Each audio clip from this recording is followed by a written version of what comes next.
নমস্কার বন্ধুরা, career life YouTube চ্যানেলে আপনাদের স্বাগত জানাই। বন্ধুরা, আপনারা যদি এই চ্যানেলের নতুন হয়ে থাকেন, চ্যানেলটিকে অবশ্যই সাবস্ক্রাইব করে দেবেন এবং পাশের বেল আইকনটি অল নোটিফিকেশন করে দেবেন, কারণ যখনই চাকরি সম্বন্ধিত এবং কোনো প্রকল্প সম্বন্ধিত ভিডিও আপলোড করব তার নোটিফিকেশন সঙ্গে সঙ্গে আপনারা পেয়ে যাবেন।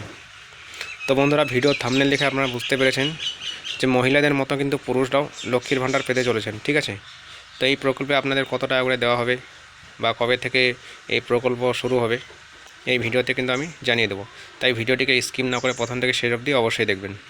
তো চলুন বন্ধুরা, দেরি না করে বিস্তারিতভাবে জানিয়ে নেওয়া যাক।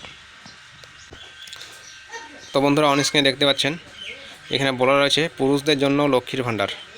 লোকসভা নির্বাচনের সময় থেকে এই প্রকল্পের মাসিক অনুদান বৃদ্ধি করা হয়। বর্তমানে জেনারেল ক্যাটাগরির মহিলারা প্রতি মাসে 1000 টাকা করে পেয়ে যান এবং তপশিলি জাতি ও উপজাতিদের জন্য মাসিক অনুদানের পরিমাণ 5 টাকা করা হয়, ঠিক আছে। অর্থাৎ এটা কিন্তু বলা রয়েছে লক্ষ্মীর ভাণ্ডারের ক্ষেত্রে।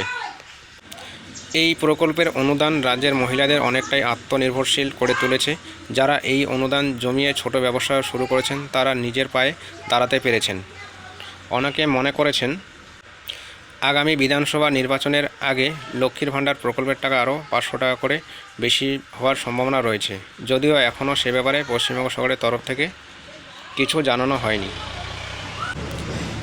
তবে এর পাশাপাশি আরও একটা ব্যাপার নিয়ে জল্পনা শোনা যাচ্ছে, সেটা হলো লক্ষ্মীর ভাণ্ডার প্রকল্পে যেভাবে মহিলাদের মাসিক অনুদান দেওয়া হয় সেভাবে হয়তো এবার রাজ্যের পুরুষদের জন্য এরকম একটা প্রকল্প চালু করবেন মুখ্যমন্ত্রী মমতা বন্দ্যোপাধ্যায়, ঠিক আছে। তো এখানে একটা গুরুত্বপূর্ণ পয়েন্ট তুলে ধরেছে পুরুষদের জন্য। তো বলা রয়েছে ইতিমধ্যেই মহারাষ্ট্রে বিজেপির তরফে ছেলেদের প্রকল্প শুরু করা হয়েছিল এবং এর ফলে বিপুল ভোটে জয়লাভ করেছে বিজেপি।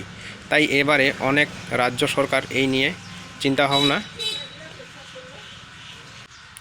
শুরু করেছে। লক্ষ্মীর ভাণ্ডার প্রকল্প শুধুমাত্র মহিলাদের জন্য থাকার কারণে এবারে অনেক পুরুষ দাবিও জানাচ্ছে, ঠিক আছে, এরকম অনুদানের। যদিও সরকারের তরফ থেকে এখনও পর্যন্ত এই ব্যাপারে কোনো ছাড়পত্র পাওয়া যায়নি। মনে করা হচ্ছে বিধানসভা নির্বাচনের আগেই এই সরকারি প্রকল্প নিয়ে বড়সড় ঘোষণা আসতে পারে। তো বন্ধুরা, আপনারা অনেকেই জানেন যে 2026 সালের বিধানসভা ভোট আসতে চলেছে, ঠিক আছে। তো এই প্রকল্পের কাজ কিন্তু শুরু হওয়ার সম্ভাবনা কিন্তু খুব রয়েছে, ঠিক আছে। এটা 2025 শেষের দিকে নয়তো 2026 প্রথম দিকে কিন্তু এই প্রকল্প শুরু হওয়ার সম্ভাবনা কিন্তু অনেক রয়েছে, ঠিক আছে। যেহেতু অন্যান্য রাজ্য পুরুষদের জন্য এই প্রকল্প শুরু করে দিয়েছে, তাই এই রাজ্য সরকারও মমতা বন্দ্যোপাধ্যায় কিন্তু এই প্রকল্প খুব তাড়াতাড়ি চালু করে দেবে বলে মনে করা হচ্ছে, ঠিক আছে। তো আজকের আপডেটে এটাই দেওয়ার ছিল।